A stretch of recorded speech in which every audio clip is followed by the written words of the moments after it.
Hi, welcome back. Today I'm going to talk about my whole lucid dreaming journey. I'm going to try to keep it short, even though it's about 20 years of my life. And the reason for this is partly because I have new subscribers. Hi, new subscribers. Thanks for joining us. As a direct result of being involved in the Team Lucid Dream Facebook page, which, if you don't know what I'm talking about, you should go check that out, which I'll link in the description. But yeah, I've sort of been taken under the wing of like much more experienced YouTubers who wanted to band together who have a very scientific and non-commercial mindset, and I think that's great. So, thanks, new subscribers. And I thought this video would give you a bit of an idea of who I am and kind of what I bring to the table and my angle and things like that. So, also making this video because people ask me a lot how I got interested in lucid dreaming, and I find that a little difficult of a question to answer as a natural lucid dreamer. That's what the scientific literature calls us. It sounds braggy. I don't mean to put it that way, but basically sometimes people differentiate between people who have learned how to lucid dream intentionally, reading books, watching videos, etc., and people who just spontaneously had lucid dreams. And you can kind of be a combination of both. You can be a natural lucid dreamer but only have a couple lucid dreams and then read lots of books on it and practice. So it's not a terribly important distinction, but it is necessary for me to say that in order to answer the question of how I got interested in lucid dreaming, because it wasn't a matter of a book or a movie or a person. Lucid dreams got me interested in lucid dreams. I just had them. I'm not sure exactly how young I was, but I was definitely under the age of 10.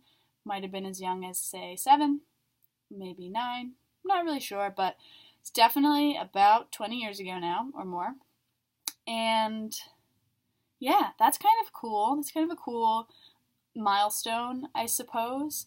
And so what happened was I had spontaneous lucid dreams as a child. I'm going to kind of walk you through the role that lucid dreaming has played in my life, / the things that I have done with that skill over time, because it's definitely changed.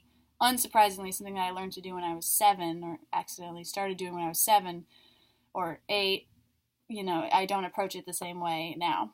But when I first started having lucid dreams, so I was also really into the movie Matilda. I remember my lucid dreams were very much just me liking the idea of being magic, and I really did play out a lot of like Matilda-esque. I liked things. I liked to move objects with my mind and change them with my mind and things like that. I would often even do that as a reality test, to try to like move an object with my mind. Which is fascinating to me because I would never do that as a reality test now. That sounds hard. I actually think, I don't want to say that my ability has decreased over time, but I think there was something really special and amazing about being able to lucid dream at like 8 years old with such confidence in myself. Because children, I don't want to generalize, not every child, but lots of children have much more confidence than adults. They haven't been like worn down by mistakes, and it seems like a developmental thing. If you're that young, you tend to be pretty confident. You tend to want to try things in a way that adults maybe sometimes shy away more. I know that's a huge generalization, not true for everyone. For me, I had a lot more confidence then, and my lucid dreams were so easy to control. It was so black and white to me. Oh, I'm dreaming. That means I can do whatever I want. I have ultimate say.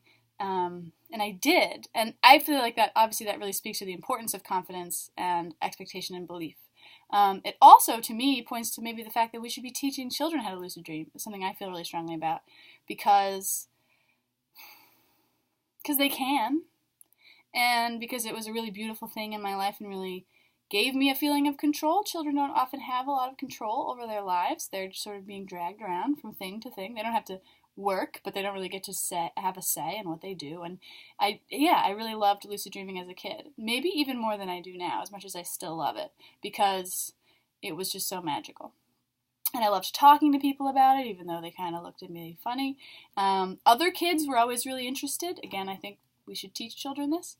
And some people knew, what I was talking about. Oh, that's happened to me once or twice, but hardly anyone really was experienced. Other than my siblings. I have 2 older brothers, and they also have lucid dreams. They also have sleep paralysis. Everyone in my immediate family has sleep paralysis. Makes me wonder, maybe we should be studying biological genetic factors. Do people is a nuclear biological family of people with one lucid dreamer, do they all lucid dream more likely? Sorry, that would really have to rephrase that as a research question, but I think you know what I mean. So yeah, that's me as a kid. And then, get into the teen years, I'm sleeping a lot. Teenagers sleep a lot. But REM also decreases over time. So yeah, childhood is the perfect time to lucid dream. You got confidence, you sleep a lot, and you have lots of REM, and it decreases by the time you're like 18 or so. But as a teenager, still really into lucid dreaming. I started reading books about it, started keeping a dream journal. My lucid dreaming interests got much more just like hedonistic, pleasure-seeking, etc. And then after a few years, that got old, and I got to basically the stage I'm in now, which is that I'm interested in dreams. I'm interested in using lucid dreams to understand what dreams are like.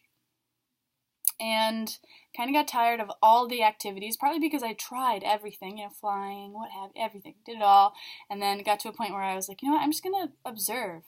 I'm going to be a passive observer, and part of that was because my strongest interest ultimately became, I just want to have long, highly clear lucid dreams. I want to, lucidity's on a spectrum, I want to have those really lucid dreams where I know who I am, I know what time it is, I know how old I am, I know where I live. That sounds so basic, but in dreams, sometimes you really don't know. You're like dreaming about being back in college and you think it's real.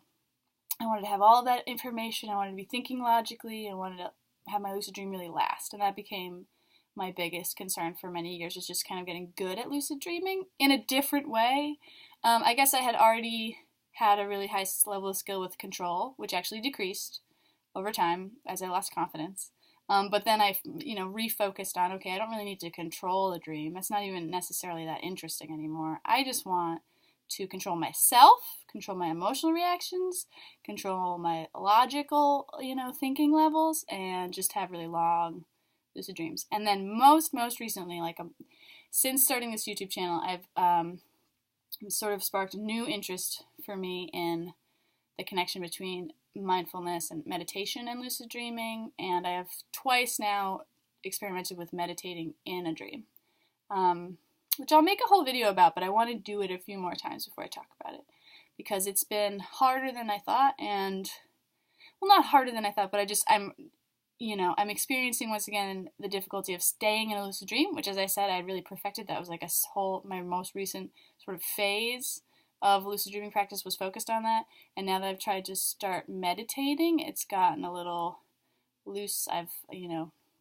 woken up by accident, things like that, so I'll make a whole video about that at some point. But anyway, that's me, long story. That's how I got interested in lucid dreams. That's my 20-year journey with lucid dreaming so far. And, if you're new to this YouTube channel, or just in general, you should know, I guess, that I'm pretty scientifically minded. I like to base everything I say on either my own experience, which I'll qualify as just being my experience, because you can't always generalize, or some sort of research, and I'll try my best to cite where I'm getting that from, which is hard, because I read lots of things, and then I absorb information, but I try my best to cite my sources as well. And other parts of my, angle, every dreamer is different. Certainly every YouTuber has a little bit of a different angle. And I am really focused, like I said, on that connection to meditation, which isn't, not like I'm alone in that, but that's something I'm interested in. And also anxiety, waking life anxiety, dealing not just with nightmares, but using lucid dreaming to curb your waking anxiety is something I'm thinking a lot about. And that's another focus of mine. And yeah, I'm not really that interested in the spiritual pursuits. I'm not that interested in the philosophical arguments. A little interested in psychology, self-help type stuff, but mostly interested in scientifically exploring the nature of dreaming itself.